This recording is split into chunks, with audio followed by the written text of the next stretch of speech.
کہ اللہ تعالیٰ کے حق میں کیے ہوئے جو بھی گناہ ہوں گے، شفاعت مظلوم کربلا ہوگی، شفاعت سیدہ ہوگی، شفاعت جناب رسول خدا صلی اللہ علیہ وآلہ وسلم سب ہوگی، لیکن کچھ گناہوں کی معافی نہیں ہوگی، اور کچھ وہ ہیں جن کے آپ کو معاف کر دیا جائے گا اور پھر آپ کی شفاعت کر دی جائے گی۔ تو جو معاف نہیں کیے جائیں گے وہ گناہ ہوں گے جو بندوں کے حق میں کیے گئے گناہ۔ اللہ معاف کر دے گا معصومین علیہ السلام، لیکن جب سیدہ سے شفاعت چاہیں جناب زہرا صلوات اللہ السلام اللہم صلی علی محمد وآل محمد وعجل فرج مجمن، تو غور فرمائیے گا جنہوں نے اپنی بہنوں بیٹیوں کے حق مارے ہوں گے اور جنہوں نے اپنی بہنوں بیٹیوں کے حق میں زیادتی کی ہوگی، ان پہ ظلم ڈھائے ہوں گے اور ان کے ساتھ کسی بھی قسم کا غلط سلوک روا رکھا ہوگا، تو سیدہ سے شفاعت کی امید نہ کریں۔ جو اپنے گھر بیٹیوں کی تعظیم نہیں کرتے اور ان کے اثاثے کو برقرار نہیں رکھتے، ان کے اثاثوں پہ نظر رکھتے ہیں، تو وہ کبھی بھی جناب زہرا سے شفاعت کی امید نہ لگائیں، کیونکہ سیدہ کا سب سے بڑا دکھ یہ ہے۔ اور جہاں مظلوم کربلا کا ذکر ہے، تو اگر آپ مظلوم کی حمایت نہیں کرتے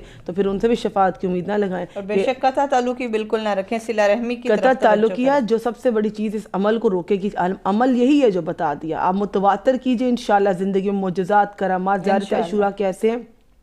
آج تک جتنے بھی عمل آپ کو بتائیں ان سب پہ بھاری موسٹ پاورفل زیارت عاشورہ ہے، ہر ذکر سے وزنی، ہر تسبیح، ہر عمل سے وزنی۔ لیکن بس احساس اس چیز کا کرنا ہے،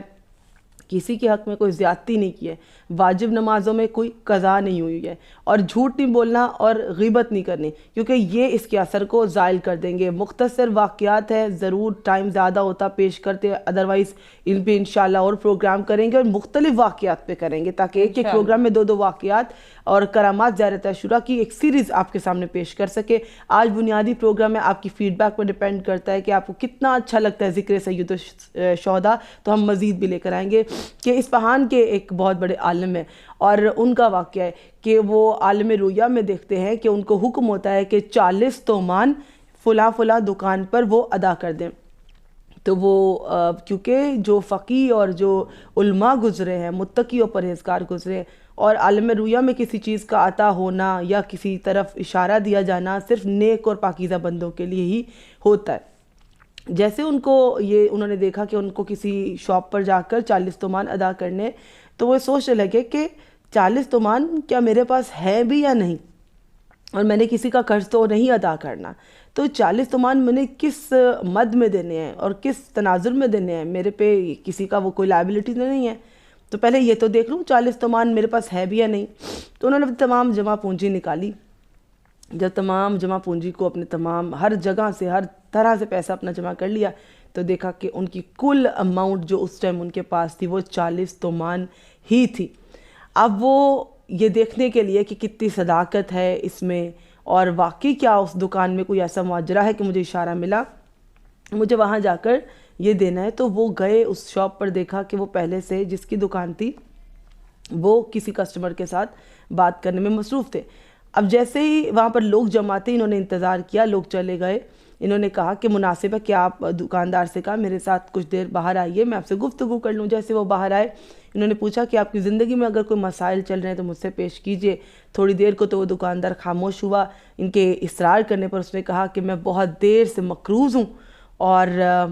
انہوں نے پوچھا کہ تمہارے پہ قرض کتنا ہے کہ جس کی وجہ سے پریشان ہو؟ کہا بہت مقروض ہوں، بہت پریشان ہوں۔ کہا اس کے لیے کیا کیا؟ کہا اس کے لیے میں نے ہر روز زیارت عاشورہ تلاوت کی، ہر روز سید الشہداء کو یاد کیا کرتا تھا، گریہ کیا کرتا تھا، جتنا میرا بجٹ ہوتا تھا میں مجلس امام حسین برپا کر لیتا تھا، ہر جگہ پہ، ہر مسجد، ہر امام بارگاہ، اپنے گھر میں جہاں چاہتا تھا مولا کی مسجد برپا کرتا تھا۔ 40 تومان کا مقروض رہا ہوں، اور چاہتا تھا مولا میں ایک قرض کو ادا کر سکوں، جتنی بھی کر سکتا تھا اپنے گھر عزاداری ضرور کرتا تھا۔ اور میں نے جب 40 دن زیارت عاشورہ کا عمل شروع کیا کہ مولا میری مدد کو آئیں، آقا ابا عبداللہ میری مدد کو آئیں، تو آج فجر کے بعد میرا 40واں دن تھا، اور 40ویں دن میں نے زیارت تلاوت کی، اور آج آ کے آپ مجھ سے پوچھ رہے ہیں کہ میرا قرض کتنا ہے۔ تو یہ عالم کہنے لگے میں نے عالم رؤیا میں دیکھا کہ تمہیں 40 تومان کی ضرورت ہے، اور مجھے حکم ہے کہ میں تمہیں 40 تومان دے دوں۔ اللہ اکبر! کہ ان کو بھی یہی کہا گیا کہ آج زیارت عاشورہ کا 40واں دن تھا، ان کو 40 تومان ہی چاہیے تھا۔ سید الشہداء نے بھجوایا ایک عالم کو کہ وہ قرض کو ادا کر دے۔ بہت سے واقعات ملتے ہیں ہسٹری میں، بڑے معجزات ہے کہ ایک مومنہ جو کہ کربلا نہ جا سکتی تھی، یہ بھی علماء کا واقعہ ہے کہ ان میں محمد علی یزدی جو ہیں ان کے ساتھ پیش آیا تھا، اور انہوں نے اپنے جو ان کے دوست تھے بچپنے کے اور لڑکپن کے، وہ بھی عالم تھے، اور ان کے عالم رؤیا میں آ کے ان کو بتایا کہ ان کے ساتھ قبر میں کیا ماجرا پیش آئے، کیونکہ بچپن ایک مدرسے میں گئے، جوانی میں یہ آ گئے دین کی تعلیم لینے کے لیے حوضہ میں، اور وہ جو ان کے فرینڈ تھے محمد علی یزدی، وہ اپنی زندگی میں کسی اور فیلڈ میں آگے بڑھے، لیکن دوست کو دوست کی خبر ہوتی تھی، اپڈیٹس ہوتی تھی لائف کے بارے میں۔ تو محمد علی یزدی کے بارے میں بھی محمد حسن یزدی نے پیش کیا، جو خود امام حسین سے بڑی محبت رکھتے تھے اور بہت بڑے عالم اور سید الشہداء کے لیے ہر امام بار کا ہر مسجد ہر جگہ پر مجالس کرایا کرتے تھے۔ تو ان سے ہمیں واقعہ ملتا ہے کہ محمد علی یزدی نکاح ہوا، زندگی میں روزگار ملا، جاب ملی، ان کے فرینڈ کو جو کہ حوضے میں تھا تمام خبر تھی اور کہ کیا ہو رہا ہے ان کی زندگی میں۔ ایک دن خبر ملی کہ وہ اس جہان فانی سے انتقال کر گئے، اور جیسے ان کو یہ خبر ملی تو اس کے بعد میں انہوں نے دیکھا عالم رؤیا میں ان کے اس فرینڈ نے، اس دوست نے ان سے ملاقات کی، اور کیا دیکھتے ہیں کہ وہ بہت حسین پوشاک پہنے ہوئے ہیں، اچھے اچھے کھانے تناول کر رہے ہیں، اور وہ جگہ جنت کی انتہائی بہترین جگہ، اور اتنے بلند مقامات پہ دیکھا، اتنی آسائش و سکون میں دیکھا کہ کسی کے موت کے بعد اگر دیکھا جائے تو یہ ہوتا ہے کہ اللہ تعالیٰ بخش دے اور مغفرت کر دے اور بلند درجات میں اور معصوم کے جوار میں رکھے۔ تو جب محمد علی یزدی کو خواب میں دیکھا گیا تو بڑے اچھی پوشاک، اچھے کھانے اور اچھے ماحول، اچھی جگہ اور بہترین جنت میں دیکھا گیا۔ تو انہوں نے پوچھا کہ جتنا میں تمہارا دوست ہوں، میں جانتا ہوں، سوال کیا، بچپن گزرا، جوانی ساتھ گزری، اور مجھے تمہاری زندگی کے بارے میں خبر بھی تھی، کہا مجھے آپ کے بارے میں مسلسل خبر ملتی رہتی تھی، کب آپ کی جاب ہوئی، کب آپ کا نکاح ہوا، مجھے آپ کے بارے میں اپڈیٹس ملتی تھی، لیکن کوئی ایسا واقعہ میں نے آپ کی زندگی میں نہیں دیکھا کہ جس کے بدلے میں آپ کو ایسی بہشتی نعمات عطا کی گئی ہوں۔ تو یہاں پہ محمد علی یزدی نے بتایا کہ یہاں پہ عارف حداد ایک شخص ہیں کہ جن کی زوجہ کہ ایک رات ایسی تھی کہ اس قبرستان میں، ایک شہر کے باہر ایک قبرستان تھا جہاں پہ یہ جو دوست ہے محمد علی یزدی یہ دفن ہوئے، اور وہ قبرستان ایسا تھا کہ جہاں پہ علماء دفن تھے، جہاں پہ صالحین دفن تھے، جہاں پہ مومنین دفن تھے، وہاں پہ بڑے بزرگان خدا دفن تھے۔ کہا ایک دن عارف حداد ایک شخص ہے کہ ان کی زوجہ بڑی مومنہ گزری، جس دن وہ خاتون وہ مومنہ کی یہاں پر قبر کشائی ہوئی، یہاں پہ اسے دفن کیا گیا، تو سید الشہداء اس کے لیلۃ المدفن میں 3 مرتبہ اس کی فاطمہ کا نام، ان کا نام فاطمہ تھا، 3 مرتبہ مولا ان کی قبر پہ تشریف لائے، اللہم صلی علی محمد و آل محمد وعجل فرج مجبین۔ اور سید الشہداء نے حکم دیا کہ اس مومنہ کی قبر اور اس کے ساتھ جتنی بھی اس قبرستان میں قبریں، تمام قبرستان پر سے عذاب ہٹا لیا جائے، اور تمام لوگ جو وہاں پہ مدفون ہیں ان سب کو تمام بہشتی نعمتیں عطا کی گئی، ان پر سے عذاب ٹال دیا گیا، اور خوشبو پھیل گئی، ان کی قبریں وسیع ہو گئی اور نور سید الشہداء سے منور ہو گئی۔ ایک وہ مومنہ کے اب انہوں نے انکوائر کیا کہ کیا واقعی عارف حداد ان کی ایسی ایک مومنہ زوجہ گزری ہے، گئے ان کے گھر اور پوچھا کہ آپ کی بیوی کا ایسا کیا عمل تھا کہ میں نے خواب میں یہ دیکھا؟ تو وہ کہنے لگے میری بیوی کوئی